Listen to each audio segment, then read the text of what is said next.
Imagine this. You've spent years building a career, a community, your entire income stream on YouTube, and then one day, it all gets threatened by a single automated email. This isn't some bad dream. For a lot of creators, it's a very real, high-stakes nightmare where your whole digital life just gets put on pause with no clear reason why. We're going to break down exactly how this happens and why it's so incredibly hard to escape. And that feeling of shock? That's exactly where our story kicks off. This quote from a creator on Reddit just perfectly captures that heart-stopping panic when your livelihood just vanishes into thin air. It's that moment you realize the very platform you built your world on can just take it all away. For every creator caught in this specific trap, the journey begins the same way. Not with a warning, not with a clear explanation, just a vague, terrifying message that flips their entire world upside down.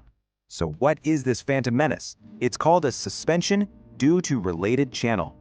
Now, this isn't about a bad video you uploaded. This is YouTube's system deciding that you are somehow connected to another channel that has a problem. And because of that link, your ability to make money on all of your channels is just shut off. And the only way to fix it? You have to solve the problem on that other account, an account that might not even be yours anymore. Okay, so this is it. This is the moment the clock starts ticking.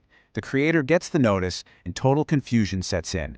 The fight to save their channel has officially begun.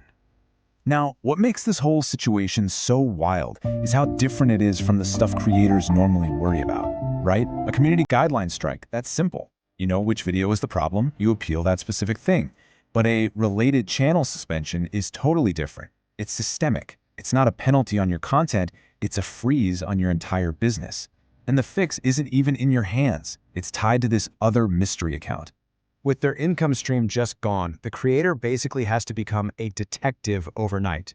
The next step is to enter the appeal process, which is, let's be honest, a confusing labyrinth of automated replies and conflicting advice. You're trying to solve a mystery you have zero clues for. On the surface, YouTube gives you what looks like a clear path. The official process is super specific. Make a short, unlisted video, state your channel URL right away, and just explain why a mistake has been made.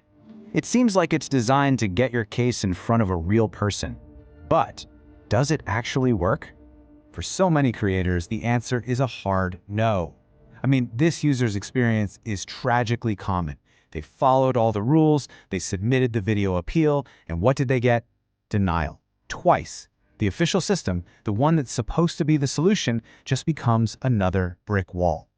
So this leads creators to fight on two fronts. You have the official appeal, which is private and structured, but it honestly feels like you're just talking to a bot. Then you have the Twitter appeal, a public cry for help, tweeting it at Team YouTube. It's chaotic, it's a total long shot, but it holds that tiny sliver of hope that a real human might see it and actually help.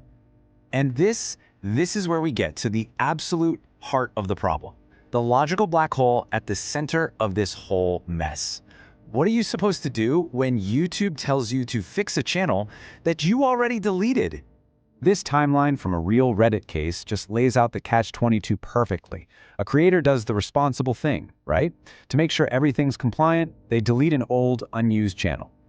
A few weeks later, their main channel gets suspended for being related to the channel they just deleted. And YouTube's solution? Just get the deleted channel readmitted. It's an impossible task. They're asking for something that literally cannot be done. So how does this even happen? How is YouTube connecting these accounts, sometimes across years and different emails? Well, to understand that, we've got to pull back the curtain and look at the invisible web of data YouTube uses to track you, your digital fingerprints. The truth is, the system sees everything. It connects dots that you completely forgot about. A shared AdSense account from a decade ago, a recovery phone number you used one time, even just logging in on a friend's computer. The system can link you through permissions you gave someone, or even through facial recognition, spotting you in videos on totally different channels. Any one of these little threads can be what ties your successful channel to a problem you didn't even know existed. So what happens when you're trapped? When every single appeal has failed and support is just offering you impossible solutions? Well, the creator is faced with a final and honestly a pretty desperate choice. This is the point of no return. It's a total scorched earth strategy, born from pure desperation when you're permanently locked out of the very platform your career depends on. Some people call it the ghost protocol. First, you wipe your history, format all your devices. Then you create a brand new online identity. New Google account, new recovery info, everything. You set up completely new finances, maybe using a family member's info for a new AdSense account. And finally, you start from scratch. And you can never re-upload your old content because even that has the digital fingerprints of your old band identity. And this quote from the Blackout World forums just says it all. This isn't just about a channel. It's about you as an online person. The system has flagged your entire digital identity, and the only way back in is to become someone else. Which leaves us with this one final massive question.